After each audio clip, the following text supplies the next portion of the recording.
Previously on the prompt. So, are we done? Yeah, apparently, yeah. Like, big time done. We just end like this? Like we just... Well, no, I'm going to do the wrap-up. Yeah, but no epic ending? Like, I don't know, Stephen makes a big revelation or something. Stephen, make a revelation. I got nothing. So that is it for the prompt.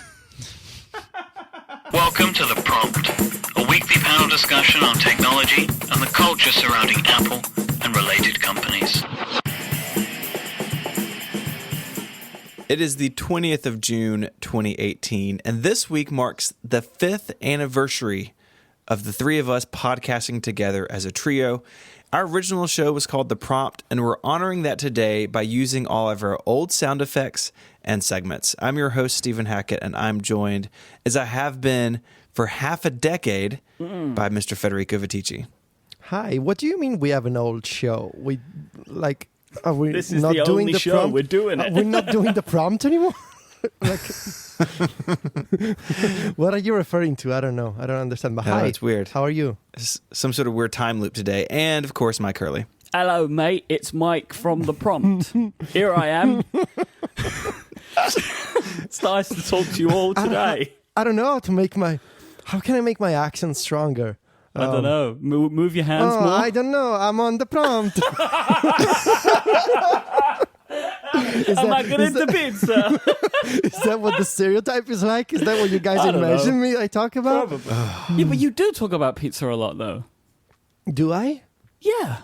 Like, Okay. we had a conversation in San Jose about the fact that I think you only try to have pizza once a week or something. Would you say that's a lot in terms It's a lot of of pizza. Yeah. conversation? Okay. What's that? I mean, I'm just saying, like, that pizza is prevalent in your life. So, you know. Sure. Okay. Mamma So mia, something like that. I don't know what you want. It's a me. let's do the follow up. Steven, where's your accent? It hasn't. It's still here. No, still here. come on. You go back and listen to that episode 1 and you are a very different boy. Yeah. There's a link in the show notes to the first episode of The Prompt, and please don't listen to it. But it's there. Everything sounds terrible. The content was good, but everything, like the audio quality, our enunciation, it's all very bad. But you can go back and listen to it. It is 5 years and 1 day we've been recording together. And it is wild to think that The Prompt occupied 1 year. And then the rest has been connected. So we must honor It's it. pretty wild. And how do we honor the prompt? By doing some follow-up. We have perhaps the most important follow-up we've had in 5 years. The Teachy scale has graduated from a mere workflow to a full-scale iOS and iMessage app. Of course. Yep. And it's incredible. Thanks to that deep and open framework, and now you can take full advantage of the power of the Teachy scale and iMessage. There you go. It's perfect. It was created by Adam, who is at Born to Be Geek with the number 2, Born to Be Geek on Twitter. It is a wonderful, wonderful thing. It is an app on its own. It is an iMessage app as well. It has drag and drop on the iPad, which is like, all right, of course it does. And I love that it does. It beat Google Docs to it. So it's wonderful. I have been using it an awful lot. I think we all have, really, because Yes. there is nothing better than the TG scale, and now you can all go ahead and download it for yourself, and there's a link in the show notes. I sent one to a friend on iMessage, a friend who doesn't listen to the show, and they were very confused as to what was happening.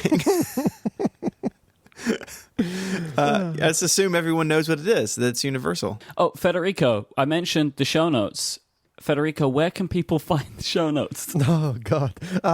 So the show notes are this incredible technology that enables us to share text with people who listen to the podcast. Even though the podcast is audio, we are able, thanks to the show note feature, to share text and hyperlinks on the web page for the prompt.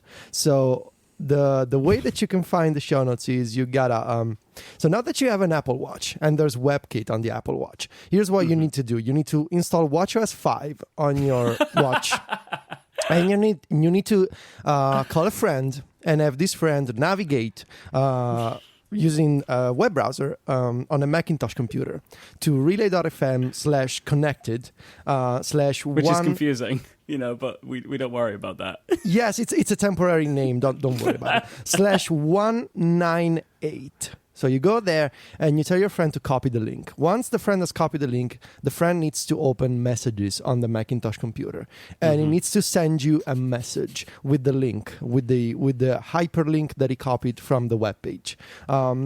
So the friend messages you the link, and here's where you come into action. You grab your Apple Watch, you put it on your wrist, you open the message on your wrist, you tap the link on WatchOS 5, and it'll open in a WebKit mini Safari view on your watch. And that's where you can find the show notes on your wrist. The show notes on your wrist. It's 2018.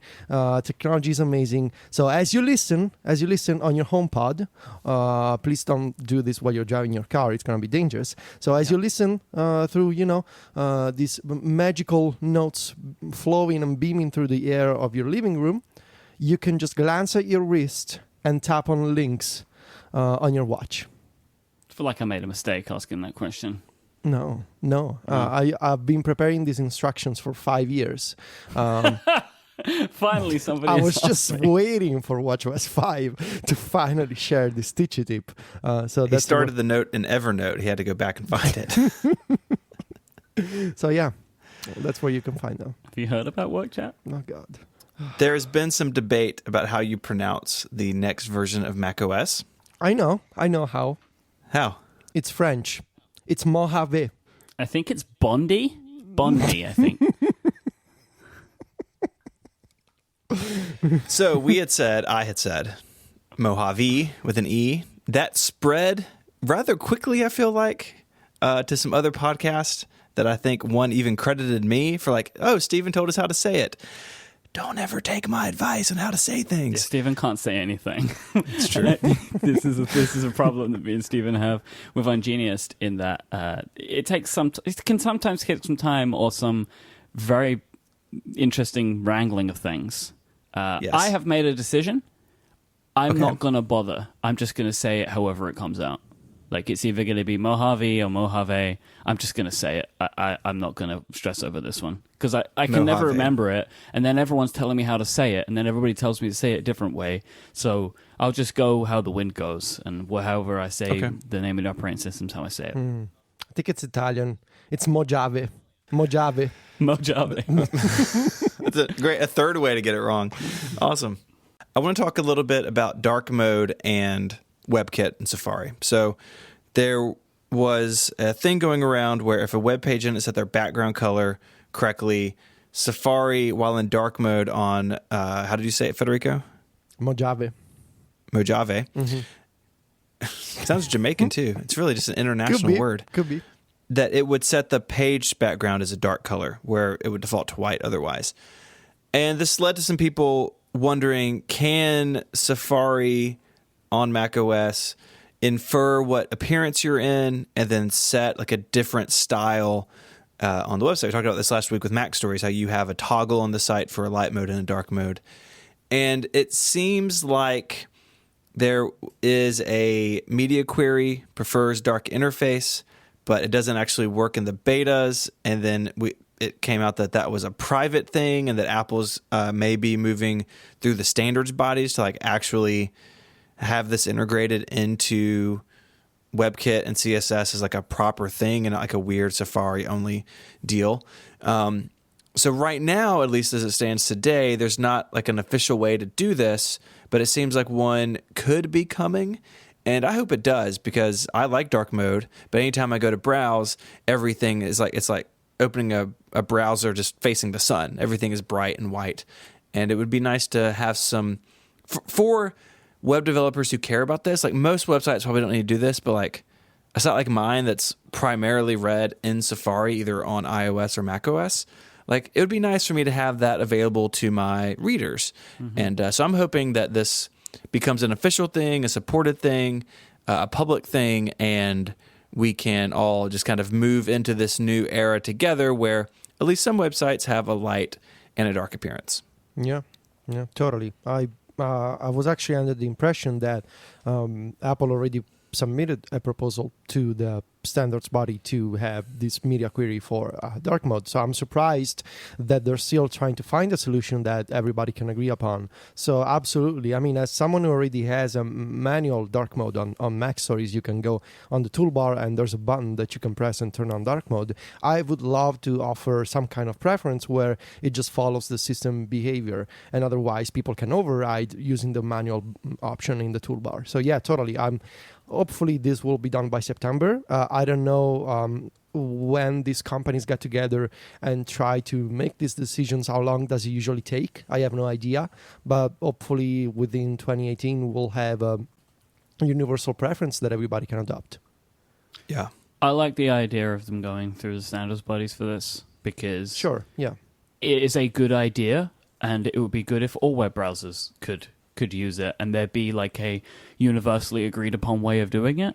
And also, it makes sense for if the iPhone and iOS is going to get a dark mode at some point, which it probably will at some point. It makes sense, I guess, to have it all set out, for everything, and having a standard in place that people can work to, I think is a good idea.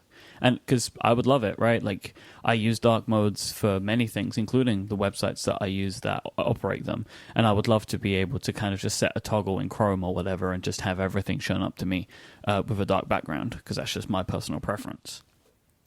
It'd be great. And I think they'll get there. I think some of these tweets are from like WebKit engineers, and they seem like they're moving forward this the proper way. It's not just a problem on Apple devices. Like Windows 10 has a dark mode, and those Windows users have the same deal in Edge or Chrome on that side of the fence too. So I think this would be great for everyone, and so I hope that it gets done properly and not just like a bunch of weird hacks. Today's episode is brought to you by Linode. With Linode, you'll have access to a suite of powerful hosting options with prices starting at just $5 a month. You'll be up and running with your own virtual server in the Linode cloud in under a minute, so you'll be ready and raring to go. Linode has hundreds of thousands of customers who are all serviced by their friendly 24/7 support team. You can email them, call them, or even chat over IRC in the Linode community. They know how important it is to get you the help that you want, so they know that you're going to need it, so they want to be able to give it to you in any way possible. They also have a suite of amazing guides and support documentation as well to give you a reference when you want it. Linode's intuitive control panel will allow you to deploy, boot, resize, snapshot, and clone your virtual servers in just a few clicks, and they feature two-factor authentication as well to help keep you safe. Linode has fantastic pricing options available. They have plans that start at just $5 a month to get a gigabyte of RAM, and they even have high memory plans that start with 16 gigabytes of RAM. As a listener of this show, you can sign up today at linode.com/connected. You'll be supporting this show and also getting $20 towards any Linode plan when you do. On the 1 gigabyte of RAM plan, that's 4 free months. So give it a try. Why not? They have a 7-day money-back guarantee as well, so there's nothing to lose. So once again, go to linode.com, that's linode.com/connected to learn more, sign up, and take advantage of that $20 credit, or use the promo code CONNECTED2018 at checkout. Our thanks to Linode for their continued support of this show and Relay FM. So in true style of the prompt, let's talk about photos and photo services. So Federico, can you tell us, can you give us a breakdown as to what is going on with photos in iOS 12? Because I don't think we spent any time talking about this yet. Tips of Ticci. Sure. So my overall comment, and I'm going to dig into some specific features, but my overall impression is that while Apple had some new features and design changes for photos in iOS 12, despite the fact that rumors were saying Apple is going to have a new photos functionalities next year, it's still not a major update. There's some nice changes, but if you go back and read what Mark Gurman was saying a few months ago about Apple using new AI features for photos, sort of to compete with Google Photos, I think those features still, are still in development, and we're probably gonna see a new UI for photos next year. That said, there's some nice some nice changes that we can cover for photos in iOS 12.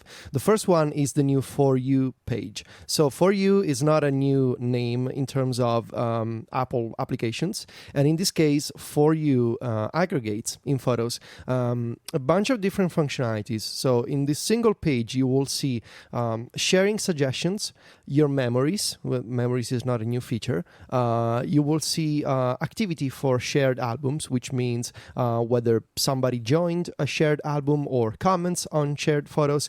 And you will also see albums, or actually groups of photos that you've recently shared with somebody else. And I want to talk about sharing because Apple sort of mentioned this feature during the keynote. It's using a new system, and by sharing with other folks using iOS 12 and by talking to some folks at WWDC, it is my impression and it is my understanding that actually that Apple is using this new system where you don't need to re-upload photos. Once you're sharing some items that are already stored in iCloud Photo Library with someone else who's on iOS 12, Apple will not re-upload, will not rescan and re-index those photos. It'll just use the photos that are already in iCloud, in the iCloud servers, and it'll just mark them as shared so that you can share the full resolution version with somebody else instantly. That's why there's no waiting time. That's why there's no uploading. That's why people get the original photos, besides some effects that Apple removes for privacy concerns, such as, for example, I think you will not be able to edit the depth map of a portrait photo if you receive a portrait picture for someone else, because Apple believes that for privacy reasons, other folks shouldn't be able to alter the blur of the background of a photo. That's super clever and super, of course Apple is doing this. Anyway. Can I ask you a question on that? Because yes, it seems a bit confusing to me. Like, my understanding, like, the way that Apple collects data is everything's, like, anonymized, so they can't work out that I'm me. So, like, how can they work out how my photos can go from place to place? Like, it seems a bit confusing. Like, how can your phone know what my photos are from iCloud if it's all kind of like scrambled up in the cloud up there? I think first of all, when you're sharing photos and you're asked to pick a recipient, of course the other person needs to be an iCloud user. But I don't think the individual photos are anonymized in that way. There's some ways that Apple can say this specific file, even though we're not looking actually at the file, but we have a reference to the file. That means we can share this file with somebody else, and we can put it in a shared space between these two iCloud addresses. So it's still not like, I don't have, there's not like the Myke Hurley drawer on a server somewhere where all my stuff is kept. I don't think it works that way. Okay, that's good to know. But do you see why it confuses me? It's sure, like if they're not keeping all of my stuff like labeled as me, like how does it get shared? But I guess maybe it's like creating some identifier for the image which is shared with you, and then it's just pulling that down from wherever, like whatever bucket it's all kept in. It just seems like some of this stuff, I only ever ask questions because they make such a performance about the privacy stuff. Yeah. And I see this a lot, right? And I understand it. Like, they make such a performance about it that when they do a feature like this, or a Google-like feature, it's like, well, how are you doing it then? And like, I think that it's important to question it because, if they make such a song and dance, then I want it to be completely private because that's what they're offering me. Because otherwise, I would just, because Google Photos has a feature just like this, right? And they unveiled it like a year or two, a couple of years ago maybe, right? Yeah. Where that it would recognize people and automatically share stuff with them if I wanted. And it seems Apple's doing the same, and it's like, well, obviously they're taking different approaches, and what do those look like? So I appreciate that. Yeah. So, I mean, of course, I don't know the technical details of how can files be specifically, tied to an iCloud user. But I think the moment that you're uploading something to a server, Apple has your data in this case. They may anonymize your data, but your photos are on a server somewhere. Otherwise, they wouldn't be able to sync to another device. That said, the thing you mentioned about sharing with other people, that's the second aspect of this, which is Apple made a big deal out of this intelligent sharing, which takes into account, I believe, face recognition. So based on the people that are recognizing photos, but also they take into account the location of a photo and the time of the day to make an educated guess about the people that you could share a selection of photos with. The idea being that if Myke, Stephen, and I go to a restaurant and I take a bunch of pictures and I go back home and I have pictures of the three of us, photos will say, hey, do you want to share these pictures with Myke and Stephen? Because it looks like you guys were together at lunch. And on your end, photos in iOS 12 will offer a share back feature, so that once I share an album with you, photos on your end will say, oh, it looks like I may also be able to contribute to this shared album. So let me share back some photos that I have on Myke's device. And same for Stephen. The idea being I'm excited about this feature. It sounds really good. Yeah. What it stops is like the leave the restaurant, stand outside for 5 minutes, and everybody opens AirDrop. Right, like, because that's how I feel like my life is like, you can understand. It's like, oh, can you airdrop me those photos? Oh, can you send them to me? Can you send them to me? This just feels like a nicer way to do it, where like there's less of a requirement for us to be in the same physical space together to get the full resolution image, and I think that's kind of great. Yeah, because we've all been in that position, right? Like we did it at WWDC, like a shared iCloud, shared album, a bunch of people adding pictures to it. But like in the back of my mind, I know all of those are down-resed, and that makes me annoyed because I would like full-size copies. And so if Apple is moving things to a world where that's in the past, like even if I lose some editing, like I totally understand and am glad you can't do like depth map editing and the other stuff. I agree with the decisions there. So I can't unblur something and then, see some incriminating evidence on Federico's desk. I really see a laptop instead of an iPad, and I've called him out for using a Mac at work. I understand that. So I'm excited about it too, because like photos are meant to be shared, and if we're all going to use iCloud for all of our stuff, then that should be native. I shouldn't have to figure out how to offload stuff via AirDrop or email or something later to get people their images. So I tried this new sharing suggestion feature with Sylvia. She's still on iOS 11, of course.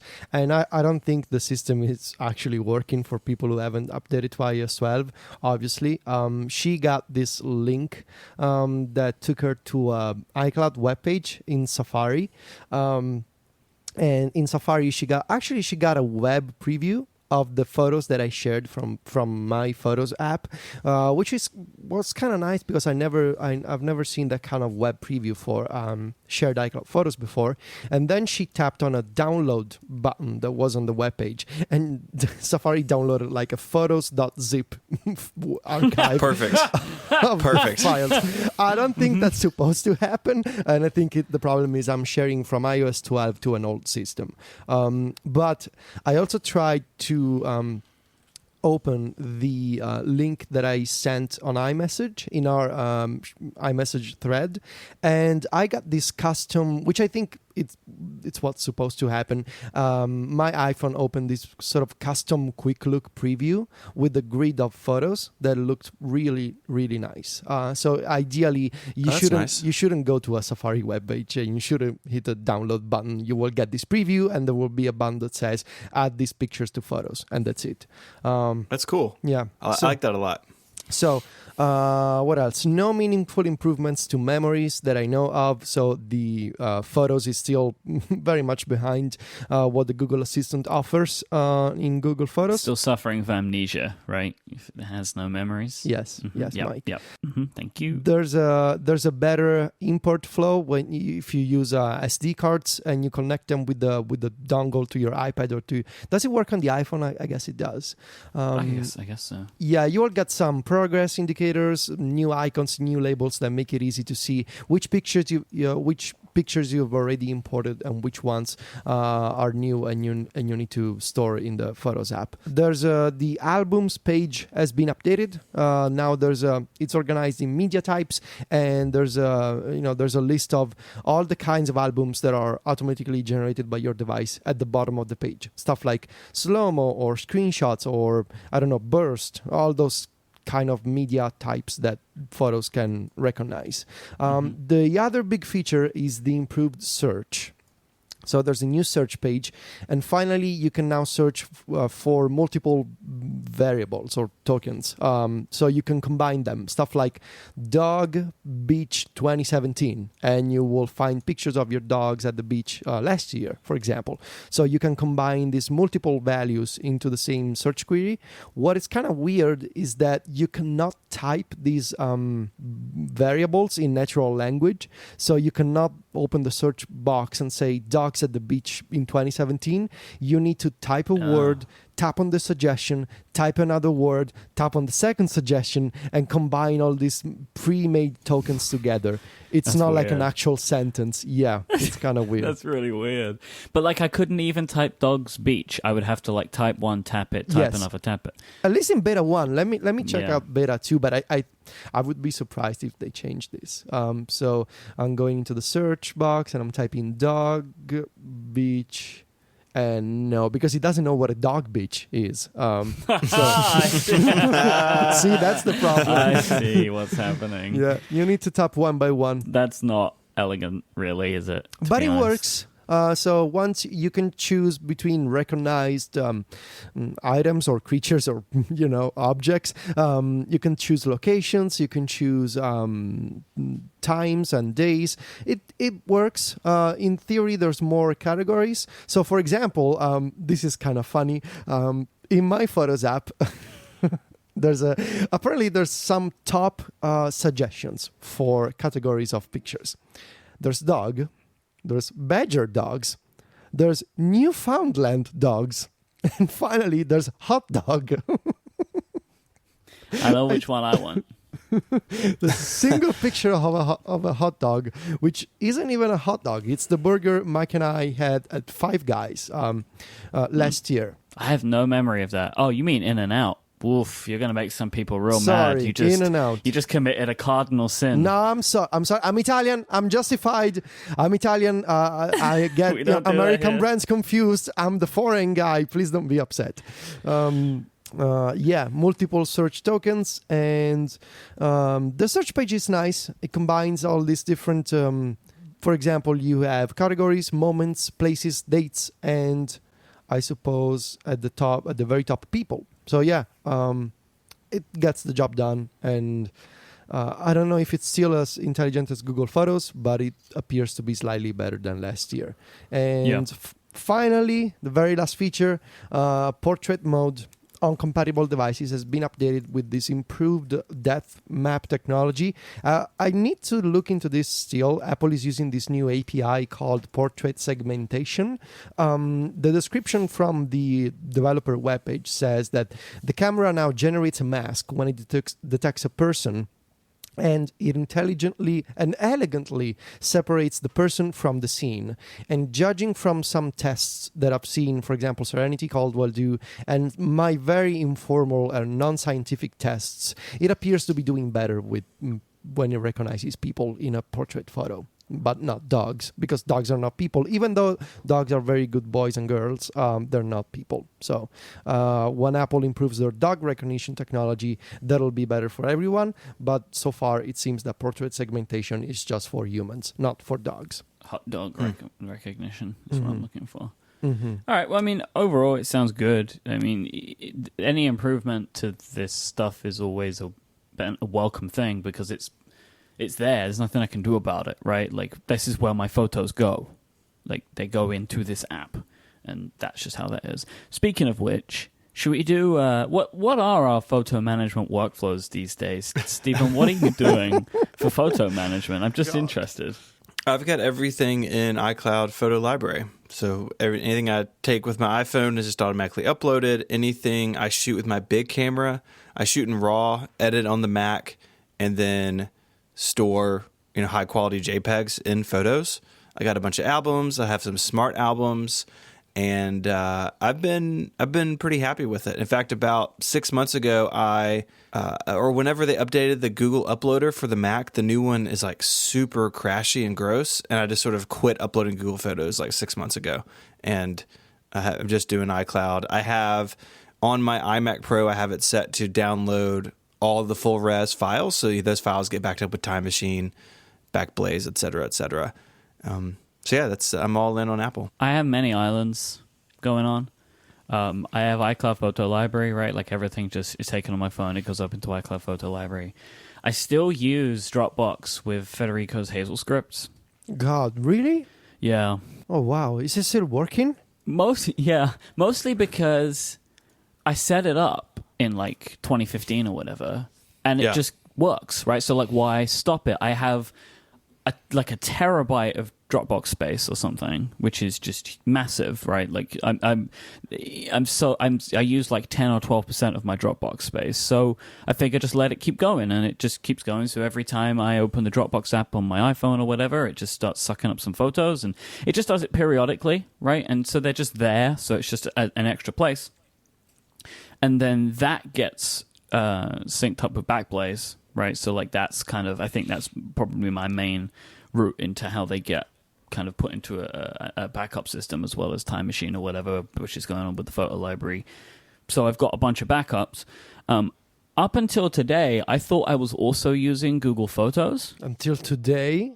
Yeah, it turns out that this stopped uploading in January 2017 because I was having my uploads going from the Mac, and it seems like the Google Photos uploader isn't open anymore. So like, I guess that just doesn't work, but it's fine because I never use it, right? Like it was always just like another place where I could do searches, but I never ever do it.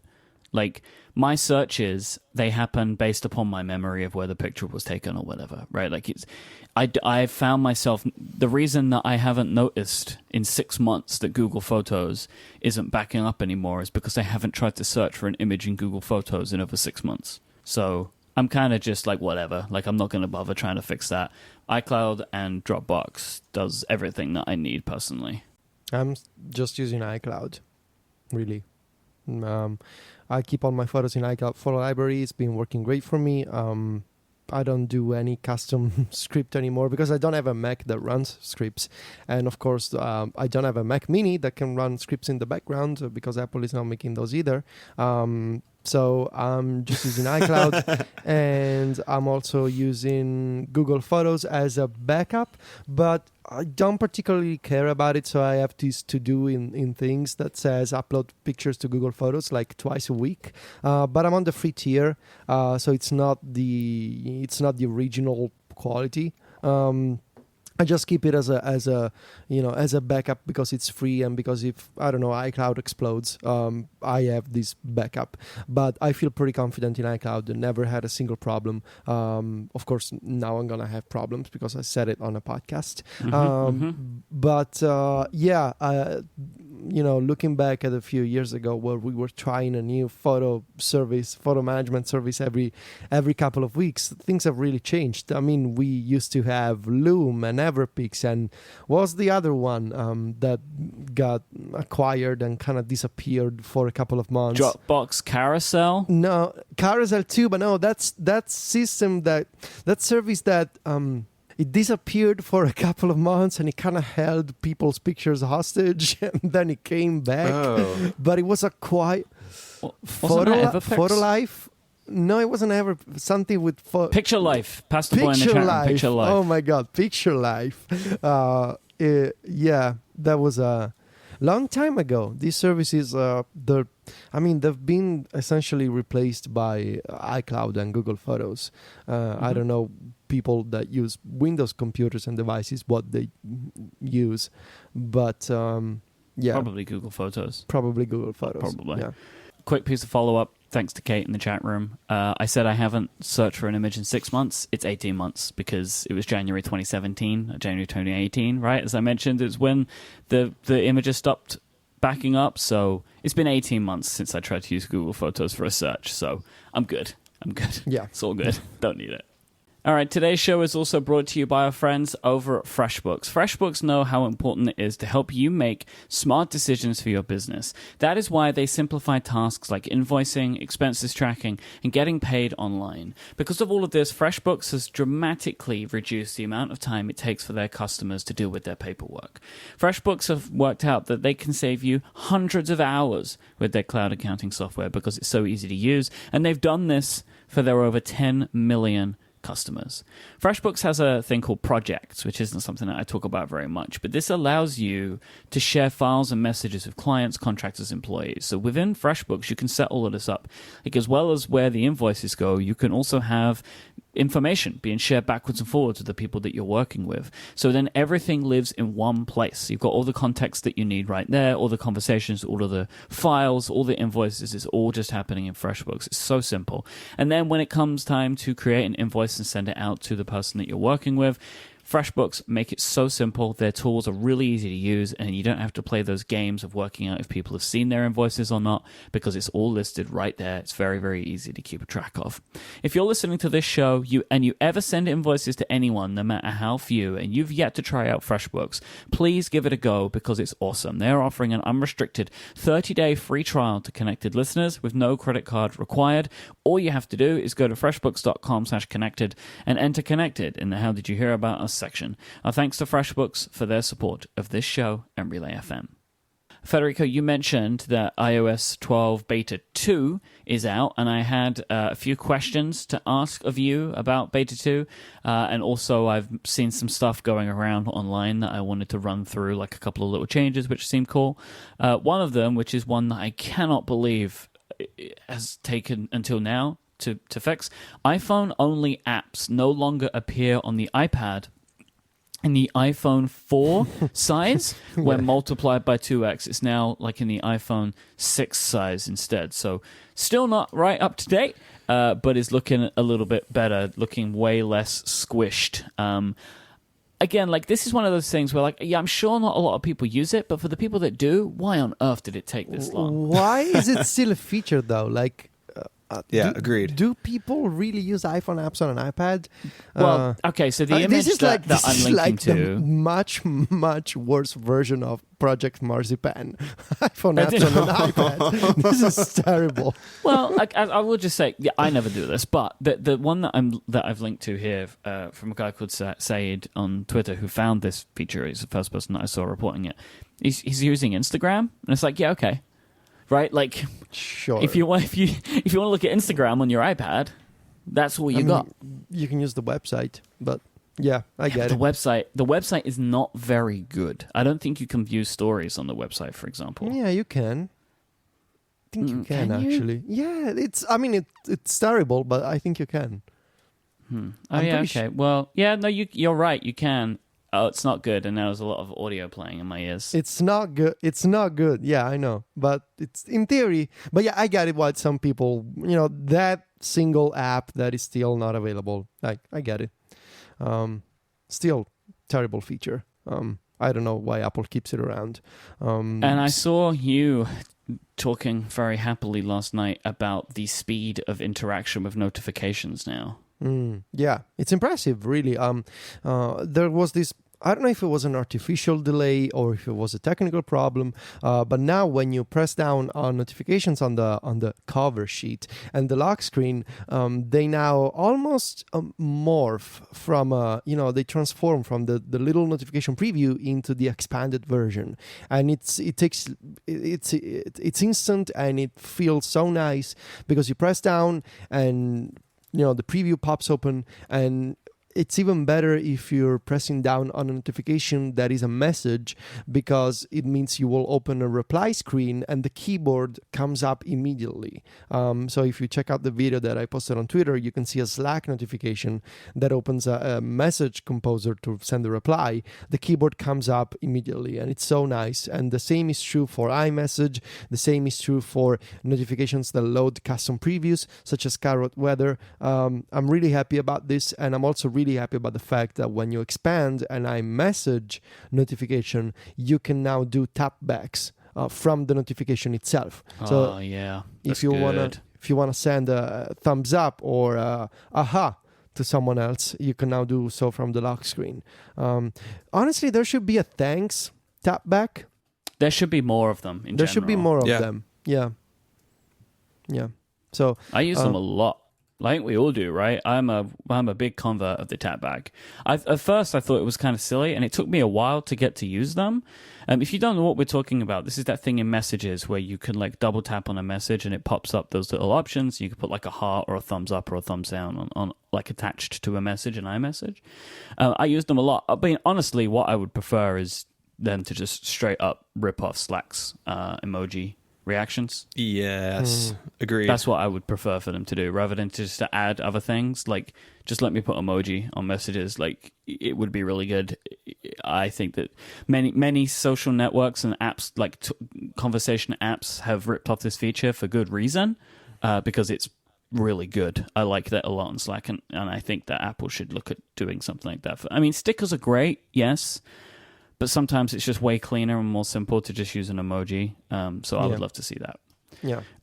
There's also some splash and welcome screens for screen time and app limits, which kind of go into talking about this a little bit. And this is just allowing me to segue into asking Federico, what have you been using this screen time and app limits? And what has been your... Because you're the only one of the three of us that's running the beta yet. I'm going to ask you if it's safe for me to install... Oh, okay. We gotta change that.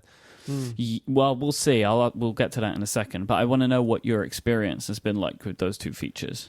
It's been interesting. So in beta 1, screen time was kind of slow to load because I have two devices, and I could tell when I was opening the screen time page in settings that it was pinging the network to load data for the other device. So there was this delay when opening screen time, and there's still some delay in beta 2, but it's faster than before. I set a limit for the social networking category of apps of 1 hour and 45 minutes every day.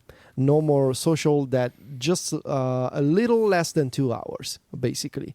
It's what I'm shooting for. And it's been interesting because it's you get a notification when you're approaching your limit time. It says you got 5 more minutes of social networking that you can do. And it's been fascinating to see just how frequently I reach for the tweetbot icon on my phone and on my iPad, even when I'm doing just normal things, like I'm writing an article and I need to take a break for 30 seconds because I'm drinking a glass of water or something, and I open tweetbot. Like those extremely brief moments of downtime, I just instinctively reach out for Tweetbot or Instagram on my phone. And having the limit and the full screen message that says you've reached your limit, and you can override that. There's a button that says basically I don't care. It doesn't say I don't care. It says ignore limit. Might as well be I don't care. Just let me in. Let me rot my brain. Gosh darn it. It's super easy to ignore the app limit, but still seeing the message is a reminder that it's basically, Gray would say past you saying, really, I set this limit and now I feel kind of bad because I made this decision and now what am I doing here? So that's been working quite well for me, but I've been in the situation where I'm texting you or texting John and be like, so what's going on Twitter today? And just it's so strange. I think that this isn't going to help you ultimately in the long run, where like you're setting these limits and then you're just like, give me that fix, man, give me the fix, what's happening? No, I just mean like if something, for example, one of my articles got linked on Daring Fireball the other day, and John was like, did you see this on Twitter? I was like, oh no, thanks. I had no idea. So just being, I should have like a Twitter butler. Someone who searches Twitter for things that are of interest to me and gives me an off-Twitter summary of things that I may be interested in checking out because when my app limit is on. So that's if people would like to apply for that job, how do they do it? They can send a resume to Stephen. Mm-hmm. Oh no! With the Twitter butler for Tichy. It's the TBT, the Twitter butler for Tichy. That's what it stands for. Hashtag TBT. If you would like to apply, just send out a tweet with the hashtag TBT, and that's how you apply for this job. It's very easy to do. So is Beta 2 good for me to put on my iPhone? Yes, I think so. I mean, are you? I mean, are you gonna travel soon? Probably. You're Yes. always traveling. I think it's fine. I mean, I traveled from the US back to Italy with Beta 1. And as long as you reboot your phone every couple of days, I think you're going to be totally fine. I mean, I expect that I'll be on Beta 3 before I go anywhere again. Right? Like, I expect probably another beta to drop before I need to travel anywhere.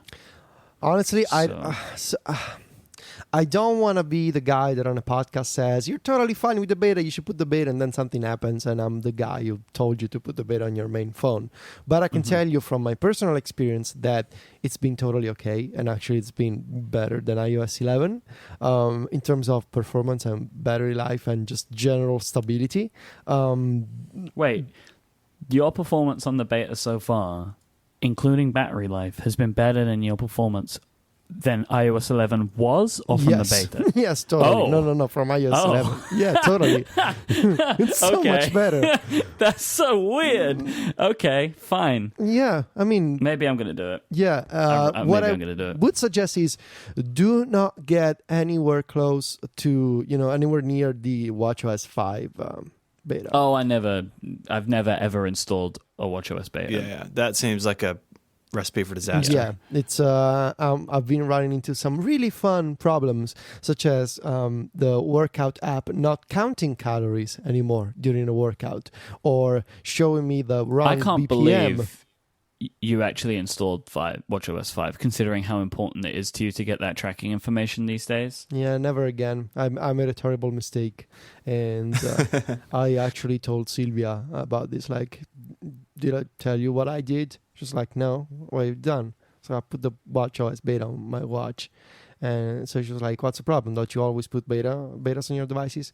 And then I explained that there was a bug with the workout app and not counting calories and basically forcing me to stop my workout and resume the workout all the time.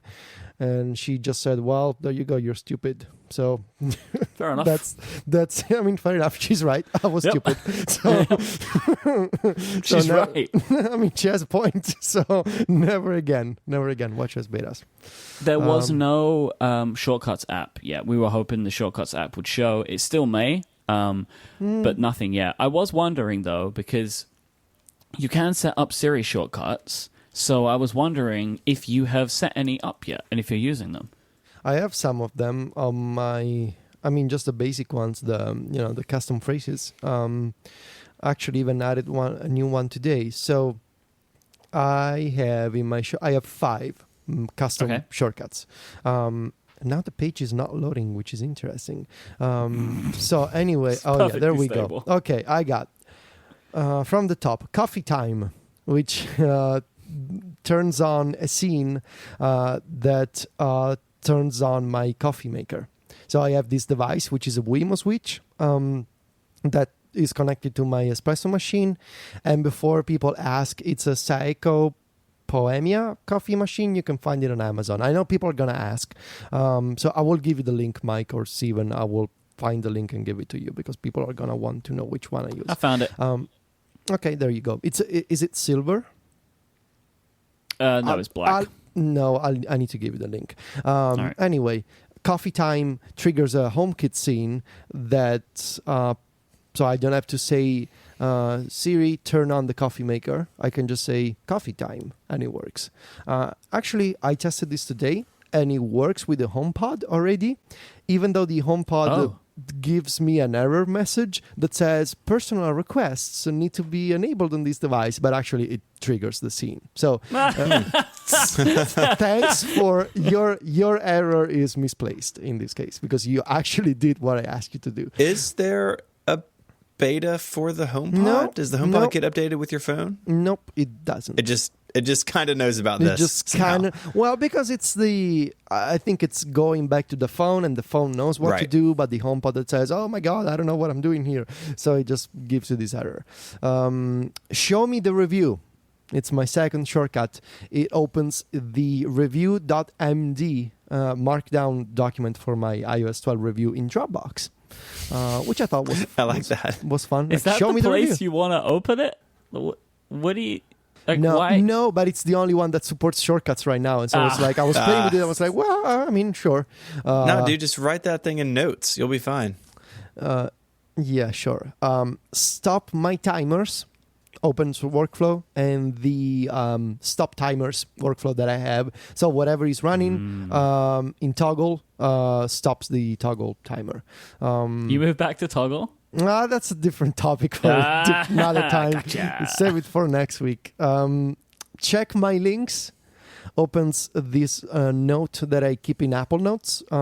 It's a general storage place for links that I come across, and it's actually called link storage. So just random links of things that I need to check out at some point, and I made a shortcut that says check my links, so it opens the note. And finally, text the guys, which opens the iMessage thread that the three of us and John Voorhees shared together, so we can talk about our jobs and what making fun of John's Memoji. The usual. The usual. The everyday stuff. The everyday stuff. So text the guys opens our iMessage thread. And these are my 5 shortcuts. I expect to be setting up a ton of these once I get the Shortcuts app. Is this is it something you feel like you're playing with a lot because it's new, or are you already finding that it is beneficial to have these available to you via voice? The coffee one and the timer one and the iMessage one are these are useful. The other two, I just set them up because I was playing with it. So I don't think I have a good grip on whether this is actually useful or not. And it's also kind of like the automation that I want to set up will be useful once I get the Shortcuts app and once I get, full support with the HomePod and the Siri watch face. Right now, and there's people saying, Shortcuts are already changing the way that I interact with my phone. I can kind of believe that, but also I don't think we've seen the real potential of this yet, because first of all, apps need to reconsider how they integrate with the basic Siri shortcut stuff. So the user activity stuff and the SiriKit intents. What we see today is a super small glimpse of the things we'll see in September, with actual support from developers and the Shortcuts app on our devices. So right now, sure, maybe a couple of them are kind of useful, but also I know that I'm just setting them up because it kind of works, but it's not the real deal right now. Yeah. Cool. All right, so that's beta 2. We'll find out next week if I've installed it. I think I will. I'm more inclined to be on the dev track than the public beta track anyway, because I figure if I'm going to do it, I at least want to have the most up-to-date features, but we'll see. We'll see. All right, today's show is also brought to you by our friends over at Eero. With Eero, you never need to worry that your Wi-Fi isn't fast enough to stream movies or download files, because Eero has created the Wi-Fi setup of dreams. It is fast and reliable throughout your entire home. The second-gen Eero includes a third 5 GHz radio, making it twice as fast as ever before. Whatever your Wi-Fi needs, Eero will blanket your entire home in a fast, reliable connection. The Eero device sits flat on any surface. You just plug it into the wall with the included power adapter, and you're ready to connect your Eero either with Ethernet or wirelessly. And then the included thread radio as well means that you can connect low-power devices like smart home devices, locks, doorbells, and stuff like that straight to the Eero, and it's got a nice stable connection between all of that. They also have the Eero beacon, which is this tiny little thing that plugs straight into the wall, and it's there in the wall, you just from the plug socket. It has a night light built in, so you can plug it in, and it has an ambient light sensor, so you can light the floors of your home as well, which is just a nice little add-on. But what the Eero beacon does is expands your Wi-Fi connection to any room, so you don't have to move to a different part of the house to get the internet speed you want. The beacon is what helps extend the Wi-Fi throughout your entire home. Then they have the Eero app, which allows you to control the network, and it's so simple to create guest networks. You can get hold of support in seconds. It's super, super simple. Now, Stephen, please tell me something that you love about your Eero setup at home. So I think most people know, I have an office at home that's in the backyard. And before the Eero, my phone, if I was streaming audio like on a phone call, it would drop on the way to the office. So I'd have to like get in the office and then call the person back. But Eero's coverage is so good. I've got one in the office and one actually at the back of the house that the phone just switches between the two of them, and I don't run into any problems now if I'm doing something, with data as I sort of walk across the yard. That seems like a silly thing, but it was so annoying like multiple times a week, and Eero took care of it for me. You can get your own Eero system, including 1 2nd-gen Eero and 2 beacons for just $3.99. This is everything you're going to need to get started. And you don't have to wait weeks to get a hold of it either. Listeners of this show can get free overnight shipping to the US or Canada when you go to Eero.com, that's EERO.com, and use the promo code CONNECTED. That is Eero.com with the code CONNECTED for free overnight shipping. Our thanks to Eero for their support of this show and Relay FM. So I think it's about time for our weekly picks, right? Our weekly segment, the weekly picks that we do here on The Prompt every single week. Weekly picks. I'm going to start. I've picked 3 things today. We're going to do this round robin, of course. And they're very different things. And the first thing that I want to talk about is an iOS game called Pocket Run Pool.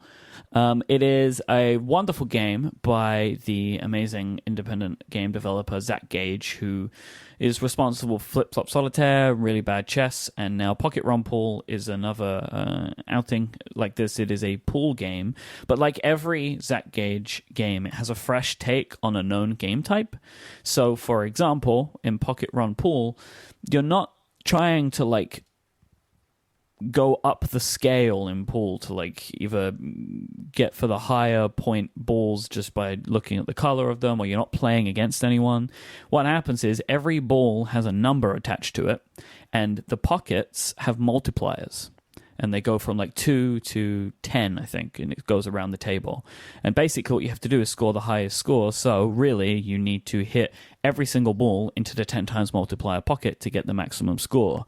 That's the standard game. Then there are different game modes. There's a high stakes one where you get different conditions that are added to the game, and you bet money.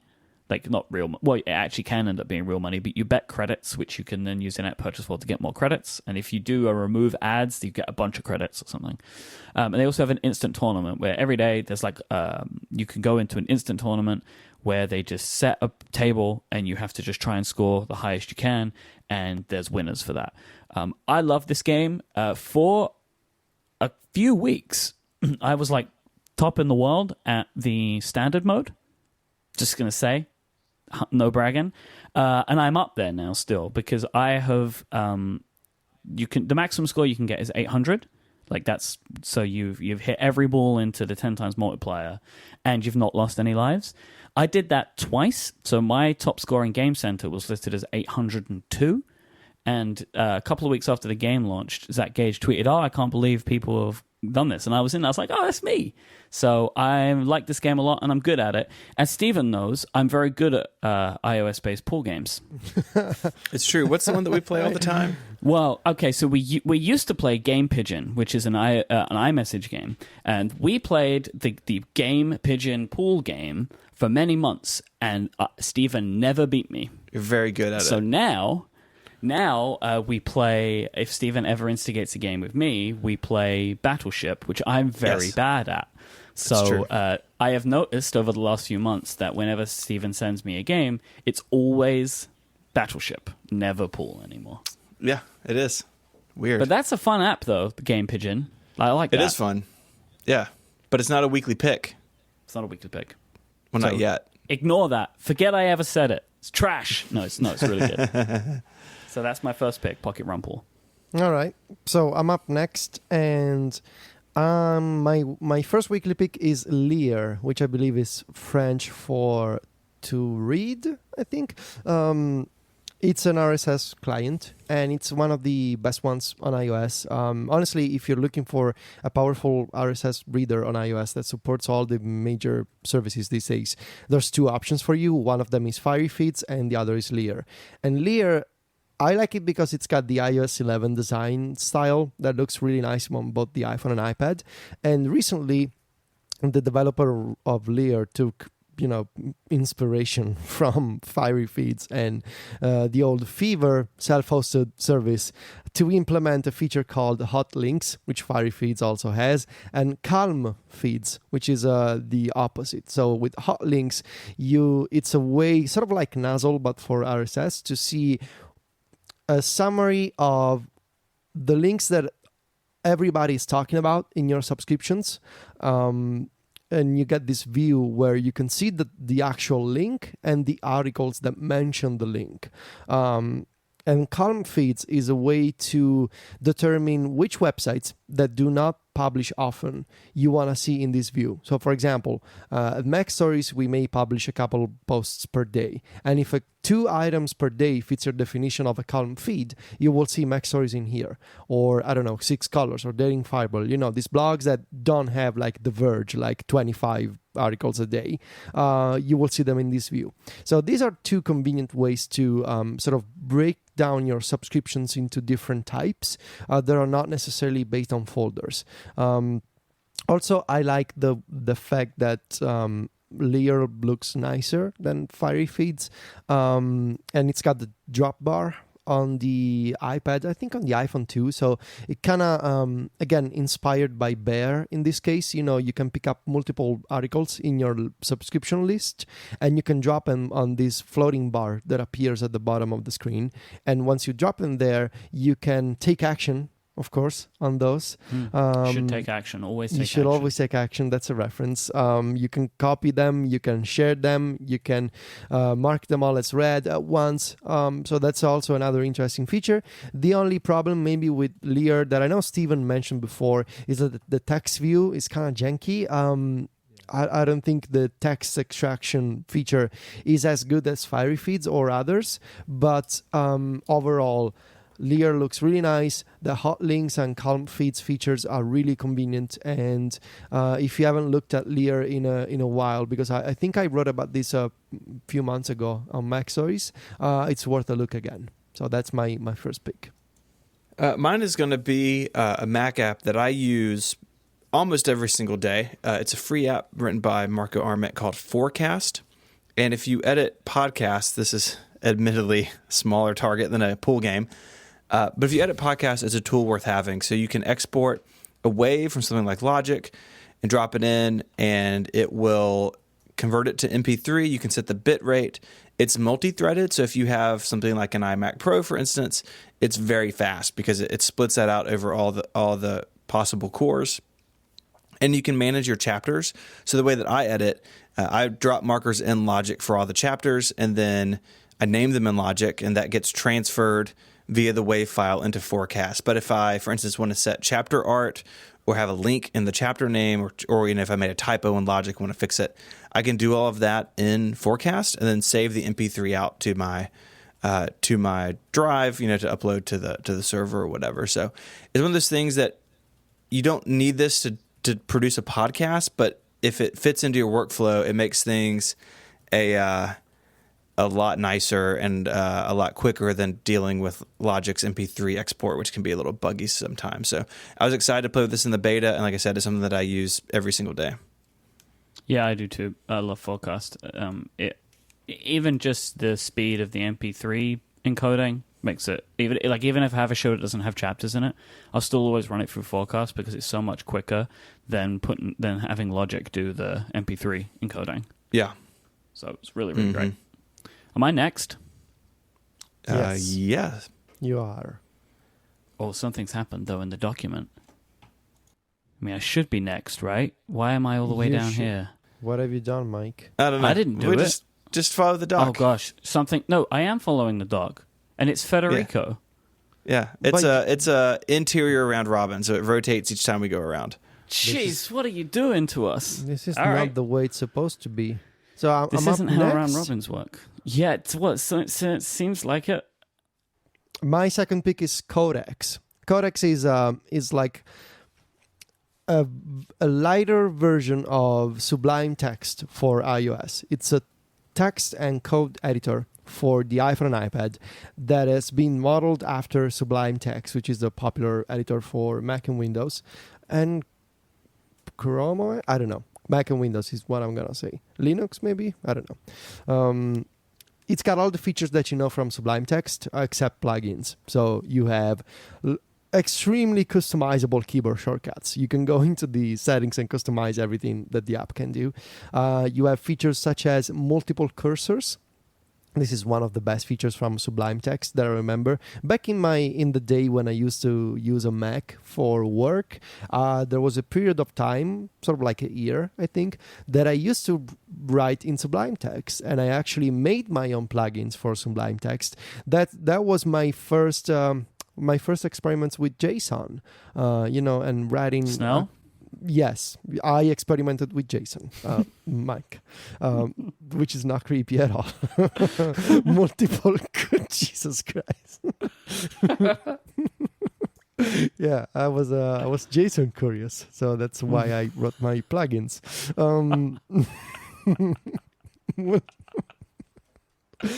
You can place multiple cursors in the text editor, which is really useful if you're doing things like, if you're editing code and you want to change a character on multiple lines, but also if you're writing prose and markdown, for example, you may want to turn a list into an unordered list. So you can use multiple cursors to add multiple asterisks on different lines. You also can have multiple selections, which is useful because if you want to replace a word and you don't want to, for example, you don't want to use regular expressions to search for the same word in the entire document, you can just highlight a word and then say, highlight all the different all the repetitions of this word in the same document, and then you can act upon them all at once. You have a built-in find and replace with regex if you wanna get dirty and write your own regular expressions to search for something. You have commands such as select the next occurrence of this selection, or find other, the one that I mentioned, find other occurrences of the same selection.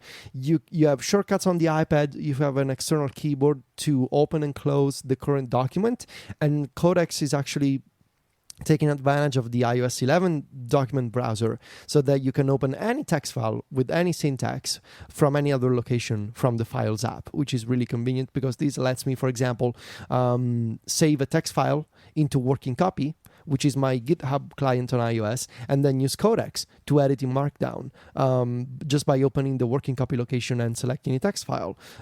You have a mini-map. Just like Sublime Text, on the right side of the screen, there's a mini-map that shows you the structure of the entire document, and it follows your scrolling position, so it updates in real time.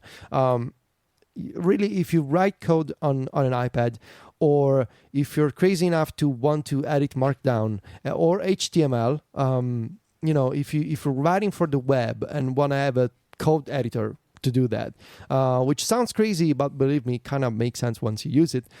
Codex, I think, is the best option on iOS right now, and I'm pretty sure that it's still free, which is crazy because the guy that makes the app just wanted to have a Sublime Text counterpart for himself, and he just kind of released it on the App Store. So I think it's awesome. It's Codex with a K. So that's my second pick. What are you using it for?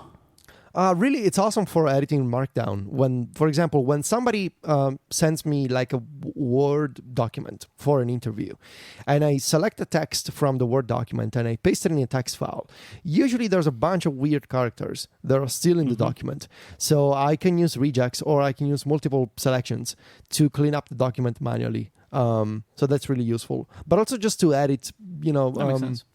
When there's something that is syntax heavy, lots of links or lots of lists, lots of formatting going on, I prefer to do this in an actual code editor than in something like Ulysses, which does weird things to my Markdown.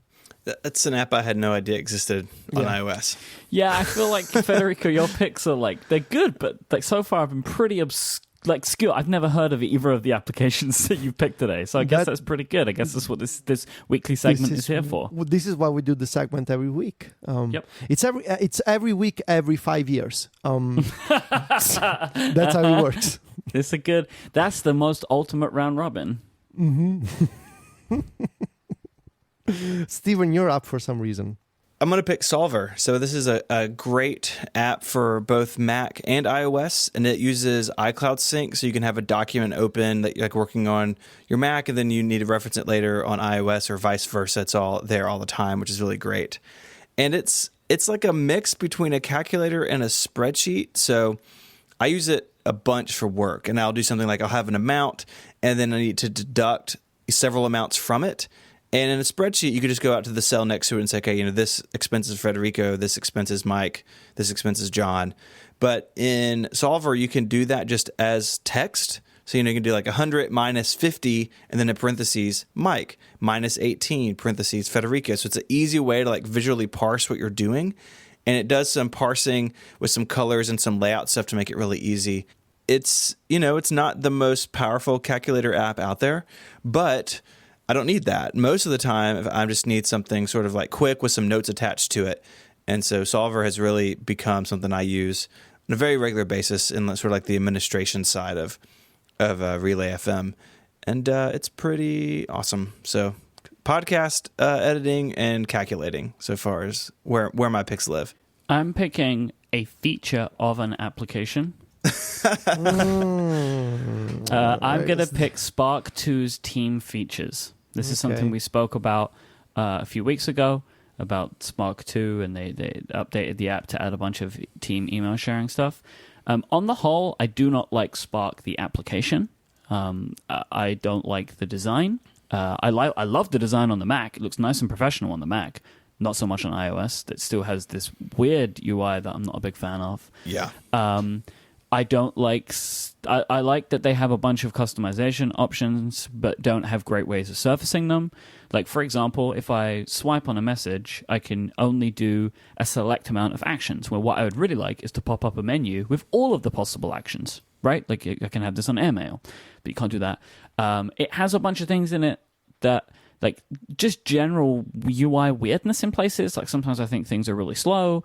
I hate the fact that you can't swipe on the full left edge to go back anywhere. All it does is just swipe through your emails, which nobody wants. There's a bunch of weird things this application does. But I have switched to Spark 2 for my email because the email sharing stuff is unbelievable and has changed the way that I work. Being able to share email directly with with our assistant, with my sales assistant, has changed the way that we work. We were typically either like, I would forward something to her and I would go into Slack and be like, can you look at this email? Or like give her some comment and be like, oh, I sent this email to you. Or create a PDF and share it in Slack. But now I just share the email directly and type a comment. I don't need to add any context because the context's there all in line. And then she will get future emails in that chain. We can talk about them. Then I can say, hey, can you fill out the spreadsheet that's attached to that and send it back to me? And she could just fill it out and then upload it straight into Spark. I can take it, attach it to the email and send it. Like, it is just, it's broken down some like frustration barriers that we'd had in the way that we were communicating about the things that we were receiving. I absolutely love it. Like, we both love it. Like, we're like so in on it. And I'm a huge thumbs up from me. I will take the things that I get that I'm frustrated. Because again, as I've said many times, there is no email apps are good, right? Like, there is always a problem. They're all bad. They're all bad in their own way. And the way that Spark 2 is bad is different to the way that Airmail is bad. But Spark has features that are really good that other apps don't have. So I'm all in on Spark 2 for now.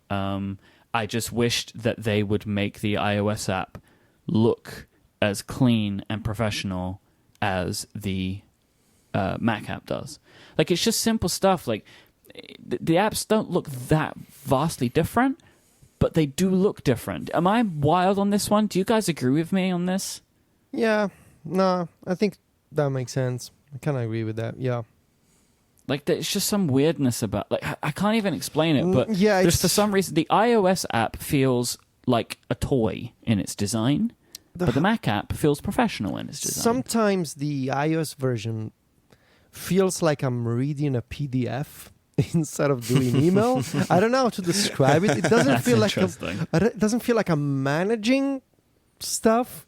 Feels like I'm dealing with the PDF viewer, which I hate their splash screen too.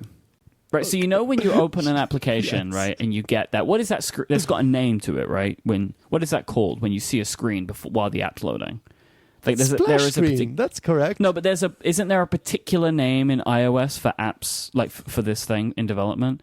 Because like you have to have one of these screens which typically just shows somebody's logo or whatever when an app's been loaded out of memory. I know there's a name for it because I've heard people say it.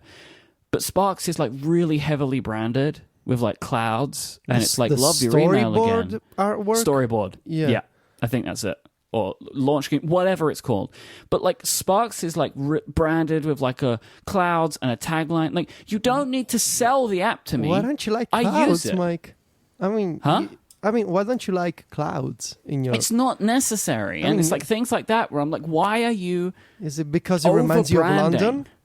Their branding is too heavy and it doesn't work. Like I said this before, like, email apps should be clean. They are professional environments. I don't need clouds in my email app. Like we're good. But yeah, I can't explain a lot of the frustrations that I have other than the way that I've said them. If this doesn't make any sense to you, then cool. Like email apps are very personal, I think, and I love I love the features of this application. I typically don't like the design of this application. So, but Spark 2, if like you work with anyone, you should check out their email stuff because it's amazing.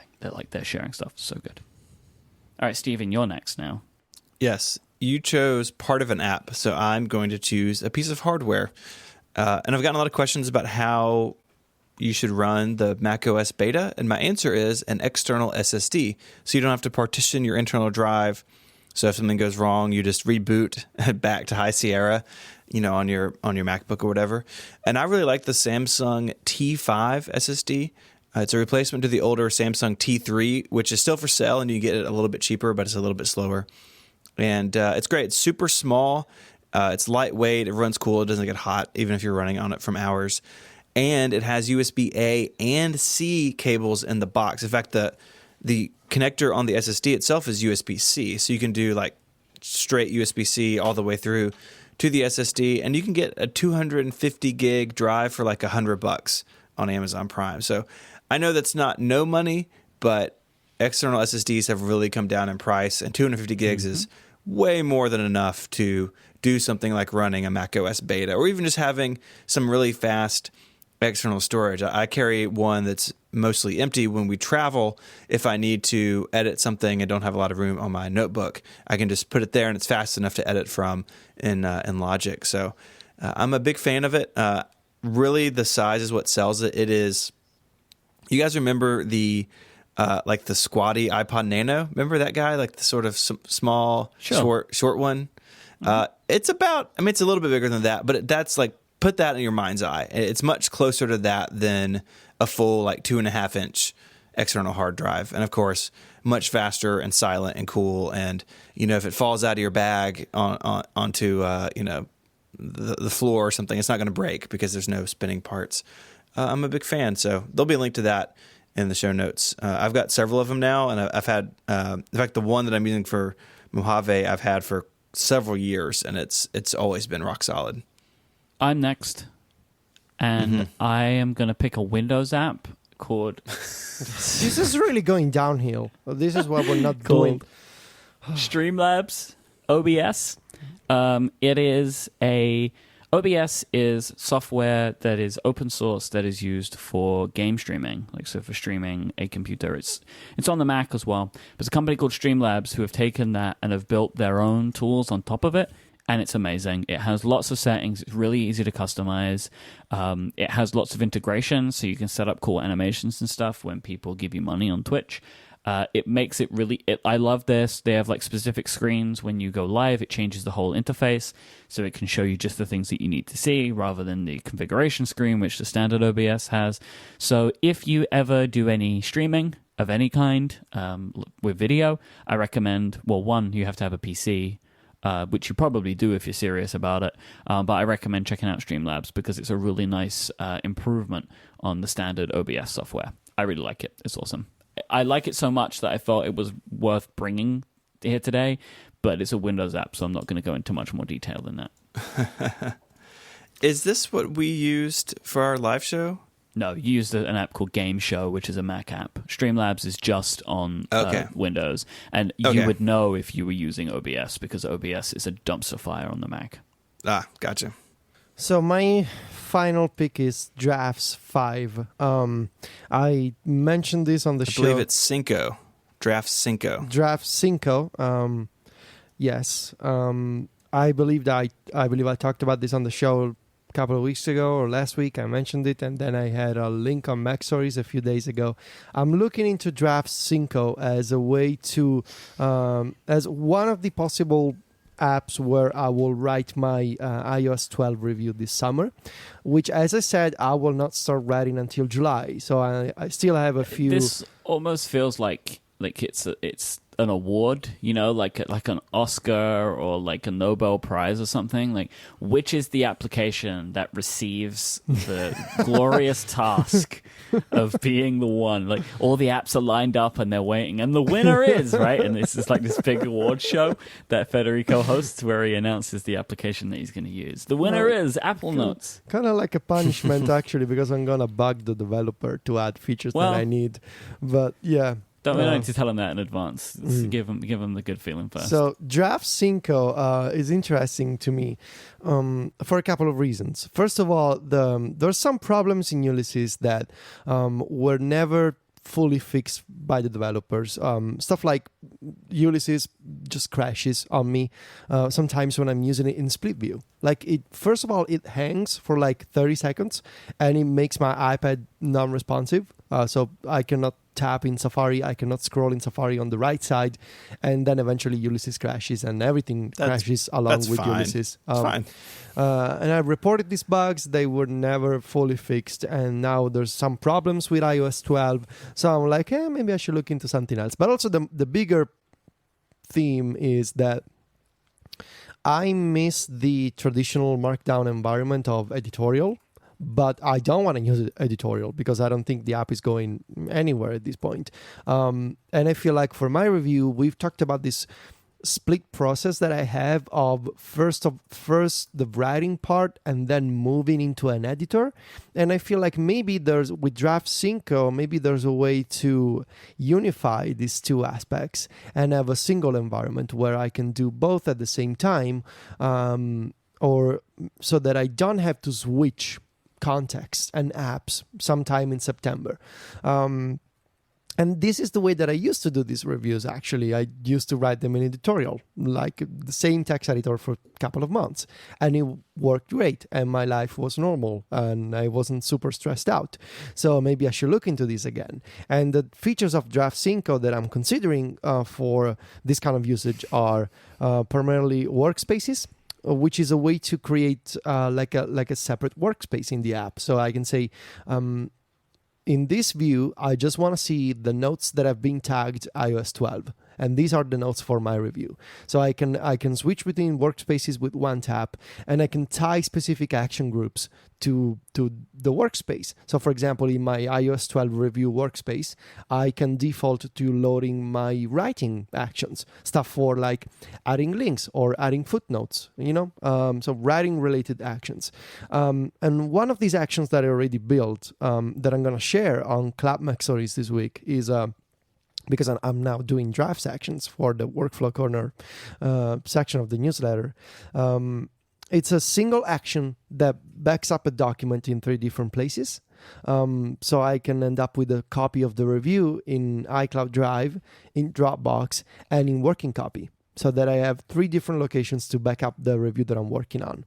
And also I've been working on this action is based on the idea of I can keep separate notes and I can tag them with the same tag, but then I can also generate a single copy containing all these notes, which is basically what Scrivener would say compiling the draft.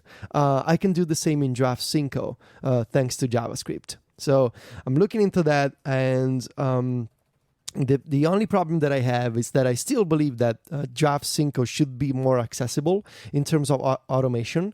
I think it's too reliant on JavaScript and on coding your own actions. I would love to see drafts take the path of editorial and workflow now shortcuts of more visual actions, more visual modules, even stuff like setting variables. I don't think you can do that with a visual action in drafts. You need to do that in JavaScript, which is crazy. And I can do it, and I'm gonna do it if I need to. I don't think it's the best way to do it, though. I think I'd love to see drafts take inspiration from editorial from that point of view.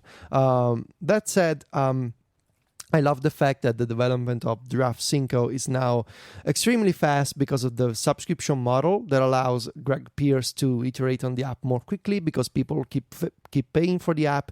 And I plan on reporting back on my experiments and my decision in a few weeks on Connected, which is going to be our new show after the prompt. It's going to be... ended.